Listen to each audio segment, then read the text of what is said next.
नमस्कार किसान भाइयों बहनों, स्वागत है आप सभी का कृषि दर्शन के आज के इस अंक में। आज हम जिस विषय पर चर्चा करने जा रहे हैं वो विषय आज हमारे उन किसान भाइयों के लिए बेहद महत्वपूर्ण है जिन्होंने इस बार शरतकालीन गन्ने में कुछ अंतर फसलों की भी बुआई की है और आज उन अंतर फसलों की देखभाल कैसे की जाए, उसका रखरखाव कैसे किया जाए, इसी विषय पर चर्चा होगी। और चर्चा करने के लिए हमारे साथ वीडियो कॉन्फ्रेंसिंग के माध्यम से जुड़ेंगे डॉक्टर संजीव कुमार पाठक जी, जो कि है उत्तर प्रदेश गन्ना शोध परिषद शाजापुर से प्रसार अधिकारी। तो संजीव जी, आपका बहुत बहुत स्वागत है। आज के इस कार्यक्रम से जुड़े हुए सभी किसान बंधुओं को मेरा नमस्कार। डॉक्टर साहब, हमारा पहला सवाल यह है कि शरतकालीन गन्ने में अंतर फसलों का चुनाव करते समय किसान भाइयों को किन किन बातों का ध्यान रखना चाहिए? बहुत अच्छा आपका प्रश्न है कि जब हम शरतकालीन गन्ने के साथ अंतर फसली खेती की बात करते हैं तो किन किन बातों का ध्यान रखना चाहिए और कौन सी फसलों का चयन करना चाहिए, बहुत ही महत्वपूर्ण होता है। लेकिन उससे पहले मैं किसान भाइयों को ये बताना चाहूँगा कि जब हम अंतर फसली की बात करते हैं, निश्चित रूप से अंतर फसली खेती जो है वो आर्थिक दृष्टि से बहुत ही लाभदायक है। लेकिन जब हम अंतर फसली खेती की जो योजना बनाते हैं उससे पहले हमें यह ध्यान रखना पड़ेगा कि जो हम गन्ने की बुआई करते हैं, गन्ने की बुआई में जो 2 लाइनों के बीच में जगह हम छोड़ते हैं उनमें हमें कम से कम 4 फीट 4.5 फीट जगह छोड़नी पड़ेगी, तभी हम बेहतर ढंग से गन्ने के साथ अंतर फसलों की खेती कर सकते हैं। ये तो बात हो गई गन्ने की बुआई की विधि की बारे में। जैसा कि आप यहाँ पे देख भी रहे हैं, यहाँ पे आप देख रहे हैं कि गन्ने की 2 लाइनों के बीच में एक गन्ने की ये लाइन यहाँ पे है और गन्ने की दूसरी लाइन यहाँ पे है, तो इसके बीच में 4.5 फीट, लगभग 4.5 फीट की जगह छोड़ी गई है। और 4.5 फीट जगह छोड़ने का एक पर्पज ये भी रहता है कि जो हमारा मिनी ट्रैक्टर होता है, छोटा ट्रैक्टर होता है, वो इस पट्टी में बड़ी ही आसानी से ये चल जाता है। तो इस पर्पज से जब हम 2 लाइनों के बीच में स्पेस अगर अच्छा छोड़ते हैं तो अंतर फसल हमारी बेहतर ढंग से हो पाती है। अब बात आती है कि हम किन किन फसलों का चयन करें। जैसा कि आपका सवाल है कि गन्ने के साथ कौन कौन सी अंतर फसल का चयन हमें करना चाहिए। ध्यान ये रखना चाहिए कि हम गन्ने के साथ जिस भी फसल का अंतर फसल का चयन लें वो कम अवधि में पकने वाली हो। क्योंकि जब हम अंतर फसल लेते हैं 2 लाइनों के बीच में, तो गन्ने के बीच में जो जगह होती है ये गन्ने को लगभग 100 से 120 दिन बाद इसकी आवश्यकता पड़ती है। तो हमें ऐसी फसलों का चयन करना चाहिए कि जो फसल लगभग 100 से 120 दिन में पक करके तैयार होने वाली हो, नंबर 1 चीज। दूसरी बात यह है कि ऐसी किस्मों का चयन करना चाहिए जो लंबाई में बढ़ने वाली हों, कम फैलने वाली हों। ऐसी किस्मों का, उन फसलों की ऐसी किस्मों का चयन करना चाहिए शीघ्र पकने वाली हों, बाजार में जिनका भाव आपकी जो स्थानीय परिस्थिति है उस स्थानीय परिस्थिति के अनुसार उनका चयन करना चाहिए, जिसका बाजार में आपको बेहतर मूल्य मिल सके। इन सब बातों का ध्यान रखना चाहिए। अच्छा डॉक्टर साहब, हम ये भी जानना चाहेंगे कि शरतकालीन गन्ने के साथ कौन कौन सी फसलें आर्थिक दृष्टि से लाभदायक हैं? गन्ने के साथ अगर हम आर्थिक दृष्टि से फसलों की बात करें कि किन फसलों का चयन करें जो आर्थिक दृष्टि से काफ़ी लाभदायक हैं, तो हमारे जो गन्ना शोध संस्थान है यहाँ पे एक परीक्षण किया गया जिनमें गन्ने के साथ आलू, लहसुन, चना, मटर, मसूर और सब्जियों की कई फसलों की खेती की गई। और जो उपज हमें प्राप्त हुई वो एकल गन्ना की तुलना में सभी में जो हमारा लाभ आया, आर्थिक लाभ आया, वो जो एकल गन्ना की तुलना में काफ़ी अधिक था। तो कहने का तात्पर्य यह है कि जब हम गन्ने के साथ अंतर फसल लेते हैं तो निश्चित रूप से हमारा जो आर्थिक लाभ है वो अधिक होता है केवल गन्ना बोने की तुलना में। अब बात आती है कि आर्थिक दृष्टि से कौन सी फसल ज़्यादा लाभकारी है। अगर हम बात करें कि इन सभी में जो बेहतर रिजल्ट आया उसमें आलू और लहसुन के जो परिणाम आए वो बहुत ही उत्साहवर्धक रहे, क्योंकि आलू और लहसुन की जो हमारी भरपूर उपज हमें तो मिली ही मिली अंतर फसल के साथ साथ, लेकिन आलू और लहसुन में जो एक पॉजिटिव जो इफेक्ट देखा गया, सकारात्मक परिणाम देखा गया, वो ये आया कि गन्ने की उपज में भी 8 से 10% की वृद्धि हो गई। उसका रीजन ये होता है कि जब हम आलू की अगर बात करें कि आलू की खेती, गन्ने के साथ आलू की अंतर फसली खेती करते हैं तो उसमें जो भी हम शस्य क्रिया करते हैं, उसमें निराई गुड़ाई करते हैं, मिट्टी चढ़ाने का काम करते हैं, उसका लाभ गन्ने को भी मिलता है। और साथ ही साथ आलू का जो बायोमास होता है, जब हम आलू की खुदाई कर लेते हैं और उसका जो भाग होता है, बायोमास होता है, वो अन्य फसलों की तुलना में बहुत ही जल्दी डिकम्पोज हो जाता है, उसमें सड़ जाता है। तो इसका लाभ हमारे गन्ने की फसल को मिलता है। तो इस वजह से अगर हम आलू की अंतर फसली खेती करते हैं तो हमें आलू की अच्छी उपज तो प्राप्त होती ही होती है, प्लस साथ ही साथ में अगर हम हमारी जो गन्ने की उपज है वो भी 8 से 10% उसमें उपज में वृद्धि होती है। साथ में लहसुन की अगर हम बात करें तो लहसुन में भी जो समय समय पर हम निराई गुड़ाई करते हैं उसका भी लाभ हमें मिलता है, और इसके साथ साथ गन्ने की उपज में भी जो सकारात्मक वृद्धि है वो पाई गई है। जिन किसान भाइयों ने शरतकालीन गन्ने के साथ साथ आलू की खेती की है, उन्हें कौन कौन सी बातों को ध्यान में रखने की आवश्यकता है? बिल्कुल मनीषा जी, जिन किसान भाइयों ने गन्ने के साथ आलू की खेती की है, बहुत ही आर्थिक दृष्टि से, जैसा कि मैंने अभी पहले ही बताया कि बहुत ही अच्छा इसके जो कॉम्बिनेशन है बहुत ही अच्छा है। आप यहाँ पे किसान भाई देख सकते हैं कि यहाँ पे गन्ने के साथ आलू की अंतर फसली खेती की गई है, और इस समय आलू में जो है हल्की सिंचाई भी की गई है, साथ ही साथ मिट्टी भी चढ़ा दिया गया है। कहने का तात्पर्य है कि जिन किसान भाइयों ने आलू लगाया हुआ है, अगर उन्होंने लेट में बुआई की है और आलू जम करके तैयार हो गया है तो एक हल्की सिंचाई आप अवश्य कर दें। सिंचाई करते समय आपको ध्यान रखना है कि खेत आपका समतल हो और पानी अधिक ना लगने पावे। कई बार ऐसा होता है कि पानी जहाँ पे ढाल होता है, पानी लगने की वजह से हमारी जो फसल है आलू की वो नुकसान हो जाता है। हल्का पानी दें, खेत अगर समतल रहेगा तो और भी बेहतर रहेगा। हल्का पानी दें। इसमें मिट्टी अवश्य चढ़ा दें। अगर आपकी जमाव बेहतर हो गया है तो मिट्टी चढ़ा दें। मिट्टी चढ़ाते समय ये ध्यान रखें कि जो हमारी उर्वरक की मात्रा है, टॉप ड्रेसिंग, नाइट्रोजन की जो टॉप ड्रेसिंग है, बुआई के समय हम 60 किलोग्राम नाइट्रोजन, 75 किलोग्राम फास्फोरस और 75 किलोग्राम पोटास देते हैं। बुआई के समय प्रति हेक्टेयर की दर से हम देते हैं, और टॉप ड्रेसिंग में 60 किलोग्राम नाइट्रोजन प्रति हेक्टेयर की दर से हमें डाल करके और इसकी मेड़ चढ़ा देनी चाहिए। इस तरीके से आप देखें यहाँ पे मिट्टी चढ़ा दी गई है। खरपतवार नियंत्रण के लिए निराई गुड़ाई बहुत ही आवश्यक है। एक चीज और मैं बताना चाहूंगा कि इसमें आलू में अर्ली ब्लाइट ऑफ पोटैटो, आलू की अगेती अंगमारी का भी प्रकोप होता है। इसके लिए आप किसी फंजीसाइड का स्प्रे कर सकते हैं, बावस्टीन का स्प्रे कर सकते हैं, जिससे ये जो हमारा अर्ली ब्लाइट है उससे हमारे आलू की फसल में बचाव होता है। अच्छा डॉक्टर साहब, देखा जा रहा है कि बहुत से किसान भाइयों ने शरतकालीन गन्ने के साथ साथ लहसुन की भी खेती की है, तो उसमें वर्तमान में किस किस प्रकार की शस्त्र क्रियाओं की जरूरत है? उन किसान भाइयों को बताना चाहता हूं जिन्होंने गन्ने के साथ लहसुन की खेती की है। यहाँ पे मैं किसान भाइयों को दिखाना चाहता हूं कि यहाँ पे जो हमारा ये गन्ना है, गन्ने के बीच में लहसुन की ये 4 पट्टियां बोई गई हैं। किसान भाई यहाँ पे देख सकते हैं। इस समय लहसुन में हमें क्या शस्त्र क्रिया करने की जरूरत है? किसान भाई यहाँ पे देख सकते हैं कि इसकी निराई गुड़ाई की गई है। यहाँ पे खरपतवार नियंत्रण के लिए हमें निराई गुड़ाई बहुत ही आवश्यक है। यहाँ पे आप देख सकते हैं कि लहसुन के बीच में यहाँ पे कहीं भी कोई एक खरपतवार नहीं है, इनकी गुड़ाई की गई है, और सिंचाई के पश्चात इनकी जो ओट आया है उसके बाद गुड़ाई की गई है। मैं किसान भाइयों को ही बताना चाहूँगा कि जिन्होंने लहसुन की खेती की है वो समय समय पर निराई गुड़ाई करते रहें। बुआई के समय 20 किलोग्राम नाइट्रोजन, 20 किलोग्राम फास्फोरस और 20 किलोग्राम पोटास दिया गया था। इसमें प्रति हेक्टेयर की दर से दिया गया था। अब जब हम दूसरी सिंचाई करेंगे तो 20 किलोग्राम प्रति हेक्टेयर की दर से नाइट्रोजन की टॉप ड्रेसिंग इसमें करेंगे। जब दूसरी सिंचाई करेंगे, जब भी किसान भाई देख लें तो अगर वो सिंचाई करने की स्थिति में है तो उसमें ओट आने पे दे करके 20 किलोग्राम नाइट्रोजन प्रति हेक्टेयर की दर से दे करके उसकी गुड़ाई कर दें। सिंचाई का ध्यान रखते रहें कि 20 से 25 दिन के अंतराल पर सिंचाई करते रहें। लगभग 3 से 4 सिंचाई की आवश्यकता इसमें हमें पड़ती है लहसुन में। खरपतवार नियंत्रण और सिंचाई को ध्यान देते रहें तो निश्चित रूप से आपकी जो लहसुन की फसल होगी वो बेहतर होगी।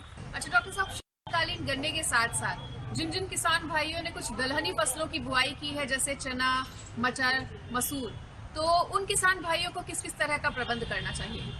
बिल्कुल, मैं उन किसान भाइयों को बताना चाहूँगा जिन्होंने गन्ने के साथ दलहनी फसलों की अंतरफसली खेती की है। दलहनी फसलों के साथ एक और जो सकारात्मक बात होती है वो ये होती है कि जो दलहनी फसलें होती हैं इनकी जड़ों द्वारा जो वायुमंडलीय नत्रजन है उसका अवशोषण किया जाता है, जिससे हमारी मृदा में नाइट्रोजन की आपूर्ति भी होती है ऑटोमेटिक रूप में।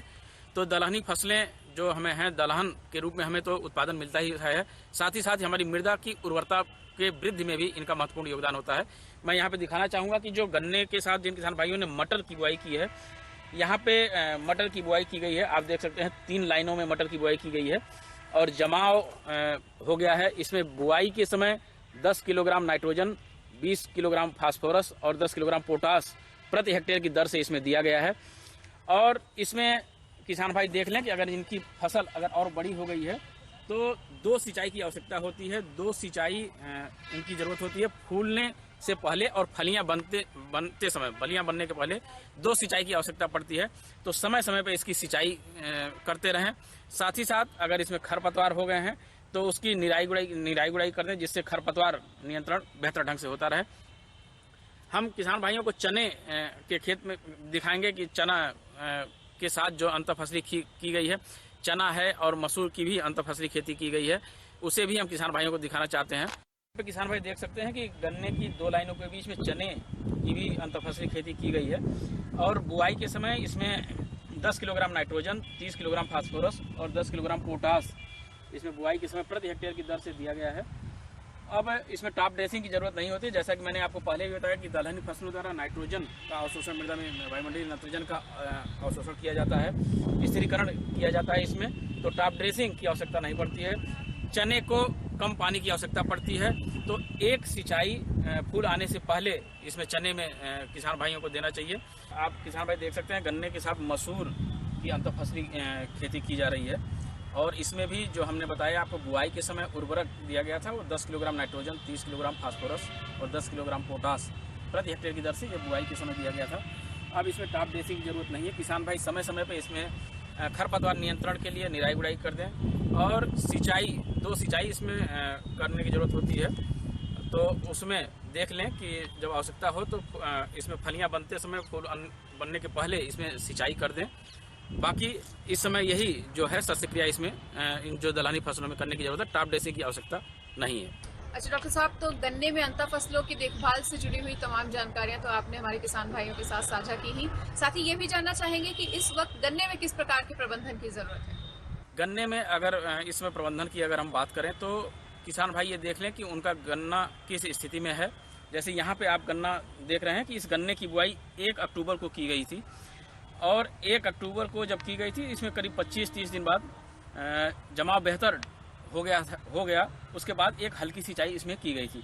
तो यहाँ पे किसान भाइयों को ये देखने की ज़रूरत है कि उन्होंने कब बुआई की है, उस हिसाब से अगर उनके खेत में जमाव पूर्ण हो गया है तो 25-30 दिन अगर हो गया है तो एक हल्की सिंचाई अवश्य कर दें गन्ने में। साथ ही साथ आप देख लें कि ओट आने पे अगर आप यूरिया की एक टॉप ड्रेसिंग कर दे रहे हैं, टेम्परेचर अगर बहुत डाउन नहीं हो रहा है तो आप यूरिया की 1 बोरी प्रति एकड़ के दर से आप टॉप ड्रेसिंग करके उसकी गुड़ाई कर सकते हैं। गन्ने में इसमें खरपतवार नियंत्रण के लिए जिन किसान भाइयों ने ट्रेंच विधि से गन्ने की अगर बुआई की है तो उसमें खरपतवार आ जाते हैं, इसके लिए वो अपना समय समय पर निराई गुड़ाई करते रहें। तो इस तरीके से गन्ने में इस समय ये प्रबंधन की जरूरत होती है, क्योंकि शरतकालीन गन्ने में इस समय बहुत ज़्यादा रोग और कीटों का प्रकोप नहीं होता है।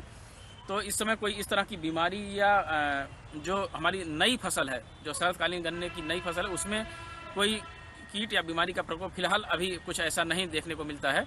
जो हमारी खड़ी फसल है उसमें कुछ जगहों पे जो लाल सड़न रोग देखा जा रहा है, उसमें प्रबंधन की बहुत आवश्यकता है। किसान भाइयों को खड़ी फसल जो है उनकी, जिसमें गन्ने का लाल सड़न रोग लगा हुआ है, जिसको गन्ने का कैंसर कहते हैं, उसमें हमें विशेष रूप से ध्यान देने की आवश्यकता है, ताकि जिस खेत में लाल सड़न रोग लगा हुआ है उस बीज को किसी अन्य खेत में ना बुआई करें और जहाँ पे ये रेड डॉट बीमारी लगी हुई है उस खेत में अभी कम से कम 1 साल तक गन्ने की बुआई ना करें। अच्छा डॉक्टर साहब, आखिरी और सबसे अहम सवाल तो यही है हमारा कि गन्ने की फसल और तमाम अंतर फसलों को रोगों और कीटों से किस प्रकार से बचाया जाए।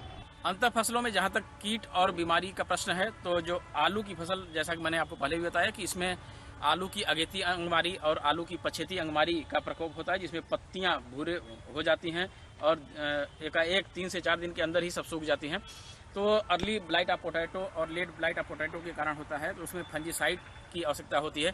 इसी तरह अन्य जो हमारी अंतर फसल है, लहसुन है, चना है, मटर है, मसूर है, उसमें भी हमें मौसम के अनुसार निरंतर हमें देखभाल करने की ज़रूरत है। और जैसे ही हमें कुछ अगर हमारी फसल में एबनॉर्मेलिटी दिखे, असामान्यता दिखे, तो तुरंत हम वैज्ञानिक से संपर्क किसान भाइयों को करना चाहिए, केवीके से संपर्क करना चाहिए और उसका समय पर निदान करना चाहिए। जी डॉक्टर साहब, तो शरतकालीन गन्ने में किस किस प्रकार के प्रबंधन की जरूरत है, अंतर फसलों की देखभाल कैसे की जाए, उसका रखरखाव कैसे किया जाए, ये तमाम जानकारियाँ आज हमारे किसान भाइयों तक आपने दी और इसके लिए आपका बहुत बहुत शुक्रिया। बहुत बहुत धन्यवाद। मेरे साथ बोलो ए बी अरे नादान, बच्चे को एबीसी सिखा रहा है। अरे काम धंधे की एबीसी तू कब सीखेगा? ये देख विज्ञापन, तेरे जैसे कृषि विज्ञान सीखे हुए युवाओं के लिए भारत सरकार के कृषि मंत्रालय ने एक योजना बनाई है, ACABC। ACABC? जी हाँ, ACABC यानी एग्री क्लिनिक्स और एग्री बिजनेस सेंटर। इसके तहत कृषि विज्ञान पढ़े युवाओं का चयन होने पर उन्हें मुफ्त ट्रेनिंग दी जाती है और हाँ, अपना कारोबार चलाने के लिए बैंक से लोन भी मिलता है। इसके साथ ही अगर युवा अपने इलाके के किसानों की खुशहाली के लिए उन्हें खेती बाड़ी व अपने कारोबार से जुड़ी लाभदायक जानकारी देते रहेंगे तो उन्हें लोन पर 36 से 44% तक की सब्सिडी भी मिलेगी। तब तो मैं जरूर सीखूंगा काम धंधे की ABC।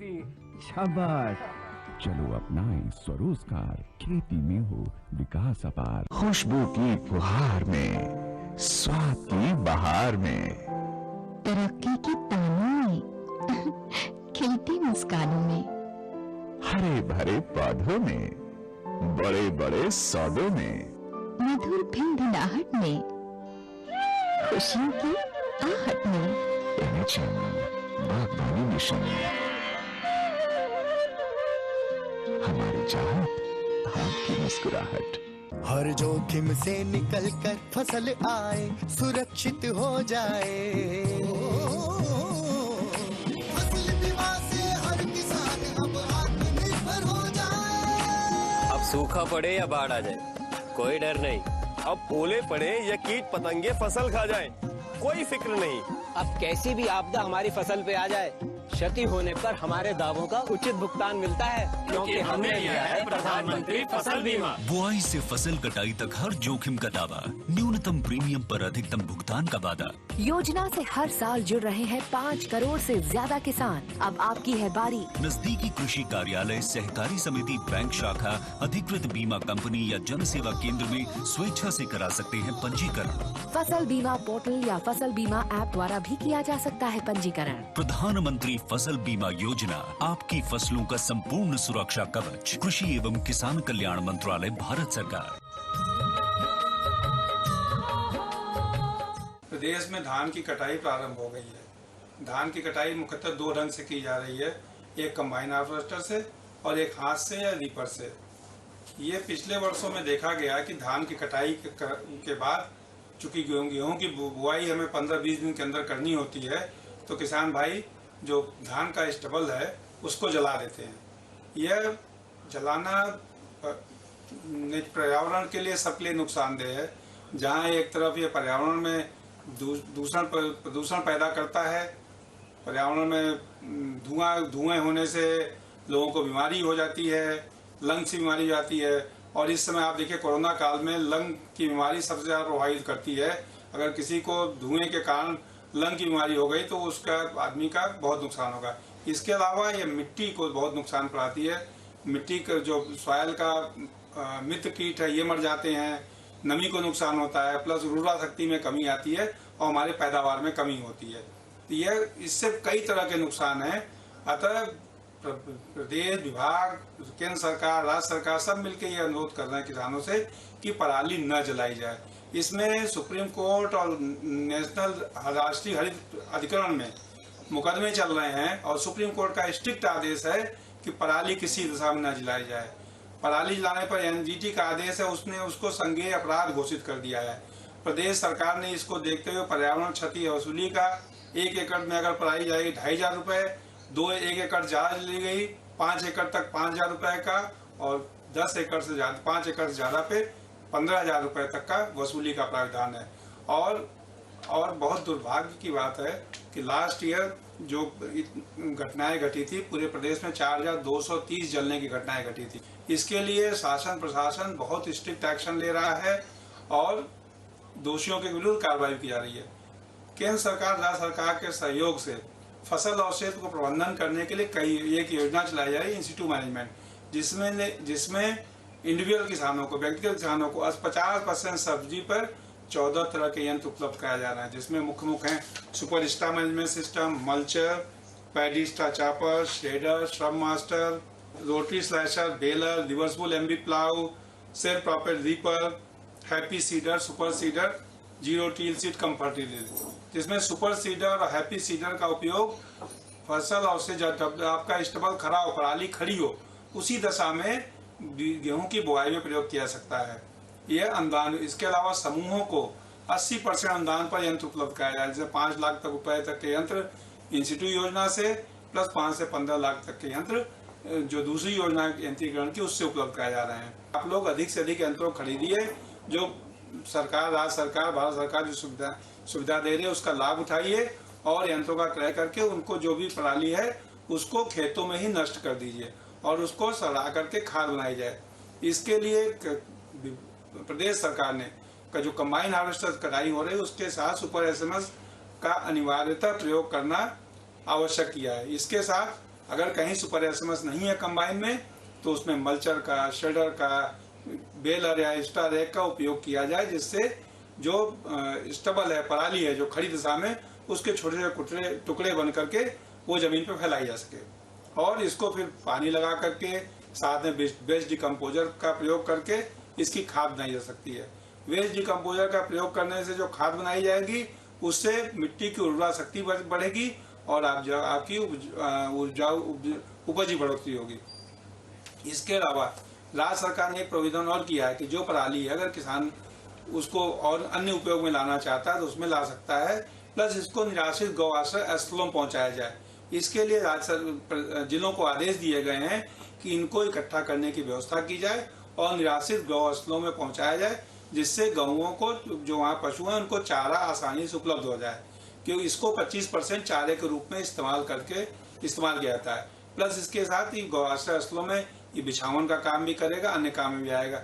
ऐसे अभी तक के हमारे पास आंकड़े हैं, करीब 11,000 टन पराली गौ आश्रय स्थलों में पहुंचाई जा चुकी है। तो इसी सबसे हमें हमारी प्रदेश सरकार की करबद्ध प्रार्थना है किसानों से कि कृपया पर्यावरण को नुकसान को देखते हुए, प्रदूषण को देखते हुए किसी भी दशा में पराली इस साल न जलाएं। अदरवाइज सुप्रीम कोर्ट के स्ट्रिक्ट आदेश हैं कि इसमें एक्शन लिया जाए और लोगों को जलने से रोका जाए, साथ में घटनाएं न्यूनतम हो जाएं। अभी जो हमारे यहाँ कटाई करीब 50% कटाई हो चुकी है और 202 घटनाएं प्रकाश में आ चुकी हैं, जो कि किसी दिशा में ठीक नहीं है। सबसे अनुरोध है कि आप लोग पराली को न जलाएं और पराली का अन्य उपयोग करें।